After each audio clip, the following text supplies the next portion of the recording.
Hello everyone, जय श्री राम। आज मैं पंडोखर धाम के वीडियो बनाने का कारण आप सबको बताऊंगी और साथ में कुछ कमेंट के जवाब भी दूंगी।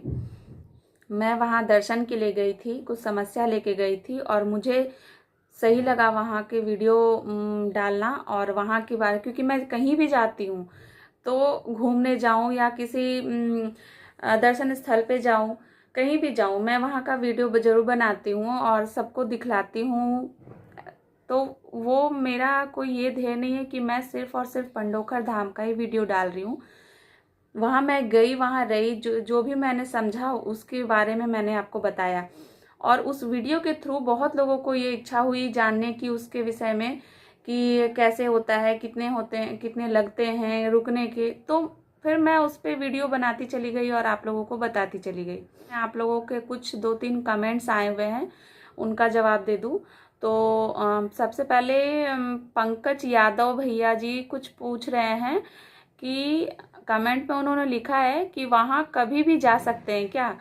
तो बता दूँ भैया, जनवरी से बोला गया है, गुरुजी ने यूट्यूब में भी मतलब बताए थे और कि जनवरी से पूरा महीना देखा जाएगा। तो हाँ, आप कभी भी जनवरी से वहाँ पे जा सकते हैं। दूसरा, विष्णु गुप्ता जी भैया ने ये पूछा कि मैं लखनऊ से हूँ, किस स्टेशन पर मैं उतरूँ।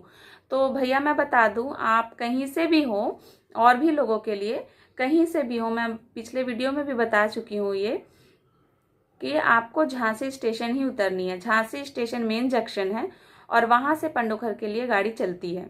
और शर्मा जी भैया ने बोला है कि अभी दरबार लगेगा या अमावस्या पर ही लगेगा। तो बता दूँ, दरबार 5 तारीख से 15 तारीख तक हर महीने लगेंगे और ये भी यूट्यूब के माध्यम से गुरुजी ने ही कहा था और मैं वो सुनकर ही आपको बता रही हूँ। परंतु लोगों से पूरे महीने गुरुजी मिलेंगे। जो दरबार लगती है वो रात में लगती है। फिर बोला जाए कि बहुत अच्छी बातें है ना, आध्यात्मिक बातें बताते हैं। तो आप मतलब ये दरबार अलग चीज है और जो गुरुजी मिलते हैं वो रूम पे भी मिलते हैं। तो दरबार में कुछ लोगों को ही देखा जाता है, बाकी रूम में मिलते हैं। तो मिलने की जहाँ तक बात है, जनवरी से स्टार्ट हो गई है कि अगले कभी भी आप जाओ, कभी भी जाकर आप मिल सकते हैं। अपने पर्ची कटा लो, आप अपने नंबर के हिसाब से आप मिल सकते हैं कभी भी। और धर्मेंद्र सेन भैया जी ने बोला है उनका नाम लेकर सलाह दें। तो मैं क्या सलाह दूं भैया, आप सबसे मैं बहुत छोटी हूँ, लेकिन जितनी जानकारी है ज़रूर बताऊंगी मैं। तो भैया सभी को मैं बता दूं, मेरा वीडियो बनाने का सबसे बड़ा कारण ये था कि मैं जहाँ भी जाती हूँ वहाँ का वीडियो मैं डालती तो हूँ, नई नई जगहों का, मंदिरों का। पर यहाँ पर वीडियो डालने का कारण था कि पहला तो मुझे विश्वास थी, मैं वहाँ गई तो मुझे विश्वास हुआ, मुझे सच्चाई लगी। भले ही वो किसी भी ताकत से, ज्ञान से या किसी के भी माध्यम से बताते हों, पर कार्य तो हो रहे हैं। बहुत लोगों ने वहाँ पुराने जो लोग आए थे उन्होंने मुझे खुद कहा कि हाँ, मेरे ये कार्य हो चुके हैं, मैं दूसरे कार्य के लिए आया हूँ। तो एक विश्वास बन जाता है जब आप फेस टू फेस कोई व्यक्ति आकर आपको बोलता है, अननोन पर्सन जिसको आप जानते नहीं हैं, या फिर वो वहाँ से कोई रिलेशन में नहीं है, या फिर वहाँ से वो मतलब वहाँ का बंदा नहीं है, और वो कहीं दूर का बंदा आके आपको ये बताते हैं कि मैं यहाँ इतने साल से जुड़ा हूँ, मैं आ रहा हूँ और मेरे ये कार्य हो चुके हैं और मैं दूसरे कार्य से आया हूँ, तो आपको विश्वास तो होगा ही। और दूसरा बड़ा कारण यह था कि जितने भी वीडियो पंडोखर धाम का डाला गया है तो वहाँ पैसे की बात नहीं बताई गई है, क्योंकि मैं खुद यूट्यूब देख कर गई थी और यह सच्चाई है।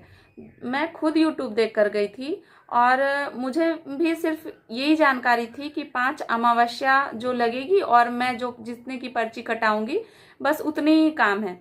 मुझे ये बिल्कुल भी पता नहीं था कि मतलब हवन और रामायण सभी को करने होते हैं। तो मुझे वहाँ पे जाकर ऐसा ये एक जगह महसूस हुआ था ये बात कि जितने बहुत लोग ऐसे हैं जो आते हैं जिनके पास पैसे नहीं है, वो सिर्फ ये सोच कर आते हैं कि मैं जाऊंगा, इतने पैसे कहीं से लेकर चला जाऊंगा और गुरुजी मुझे बता देंगे और मेरा समाधान हो जाएगा। ठीक है, और ये नहीं तो फिर मैं 5 अमावस्या कर लूंगा और मेरा समाधान हो जाएगा। ऐसा सोचकर भी बहुत लोग चले जाते हैं। फिर वो जाकर दिखाकर तो आ जाते हैं, पर उनके पास उतने पैसे ही नहीं होते कि वो मतलब आगे का पूजा वगैरह कुछ करवा सके। तो मुझे लगा ये बात मुझे बतानी चाहिए, इस वजह से मैं वीडियो डाली थी कि मतलब लोगों को यहाँ के आने के खर्च के विषय में भी पता हो और उसके साथ वो सब कुछ व्यवस्था करके वो आगे कर पाएंगे नहीं कर पाएंगे, वो व्यवस्था के साथ यहाँ पे आ सके। तो मैं कोशिश की कि वीडियो के थ्रू कि जो भी वहाँ जाना चाहते हैं तो उनका मतलब लगभग रामायण और हवन में 24,000 रुपये और 5 अमावस्या के 5500 रुपये, हर महीने के 1100 रुपये लगते हैं। तो ये सारी जानकारी होना उनको बहुत ज़रूरी है जो भी वहाँ जाते हैं। ये पैसा आपको टोटल 8 महीने में खर्च होगा, जो भी आना जाना या फिर मतलब खाना पीना और जो पूजा पाठ, तो टोटल सब मिला के मुझे नहीं लगता, मुझे लगता है 45 से 50 हज़ार रुपये 8 महीने में, टोटल 8 महीने में आपको लग जाएंगे। तो ये जानकारी बहुत ज़रूरी थी। तो इस वजह से मैं अलग अलग करके मैं हर एक विषय पे आपको वीडियो बनाकर वीडियो के थ्रू बताई हूँ। और ज़्यादातर लोग यूट्यूब देखकर ही जाते हैं, तो उनको केवल 5 अमावस्या के खर्च और पर्ची जितने के लोग कटवाते हैं उनके खर्च के विषय में ही उनको पता होता है। तो इसलिए मैं ये सभी जानकारियाँ आप तक पहुँचाना चाहती थी। और जो लोग ये सारे कार्य आस्था और विश्वास के साथ कर लेते हैं उनके कार्य 100% होते हैं। ये भी बात सत्य है कि ये कार्य करने के बाद उनके कार्य हो रहे हैं। बहुत लोग मुझसे ये भी पूछ रहे हैं, दीदी मेरे पास पैसे ही नहीं है, मैं क्या करूं? तो भैया मैं क्या बोल सकती हूँ, मैं तो माफ़ी मांग सकती हूँ आपसे, क्योंकि मैं वहाँ से जुड़ी नहीं हूँ। और जहाँ तक पैसे की बात है तो सही बात है, ये सच्चाई है कि जिसके पास पैसे नहीं है उनके लिए शायद ये वीडियो गुरुजी तक पहुँच जाए, या फिर गुरुजी को तो सब पता ही होता है, लेकिन अगर मेरा वीडियो ये पहुंच जाए तो उनसे भी मैं प्रार्थना करूंगी कि जिनके पास बिल्कुल पैसे नहीं हैं तो उनको तो सब कुछ पता होता है कि किसके पास कितना है, कितना सामर्थ्य है लोग किसके पास तो वो उसके अनुसार उनके लिए भी कुछ रास्ता निकाले। और दूसरी चीज, कुछ भैया वहाँ के हेल्पलाइन नंबर के बारे में पूछ रहे थे कि मतलब वहाँ कुछ कांटेक्ट नंबर है क्या जिससे बात किया जा सके। तो बात का तो मुझे अभी तक नहीं पता नंबर कि किसी से बात हो पाए, अगर पता चले तो मैं ज़रूर बताऊंगी। और एक हेल्पलाइन नंबर जो यूट्यूब के द्वारा उनके द्वारा ही बताया गया है, वो नंबर मैं बता रही हूँ आपको, आप नोट कर ले, 7610100002। ये नंबर पे आप व्हाट्सएप के माध्यम से जानकारी ले सकते हैं। मतलब आप व्हाट्सएप में आप ये नंबर सेव कर ले और जैसे ही जय श्री राम या फिर कुछ भी हाय हेलो कुछ भी लिखेंगे तो आपकी अमावस्या की जो तिथि होती है ना पूरे साल की, वो आपको दिखा दी जाती है।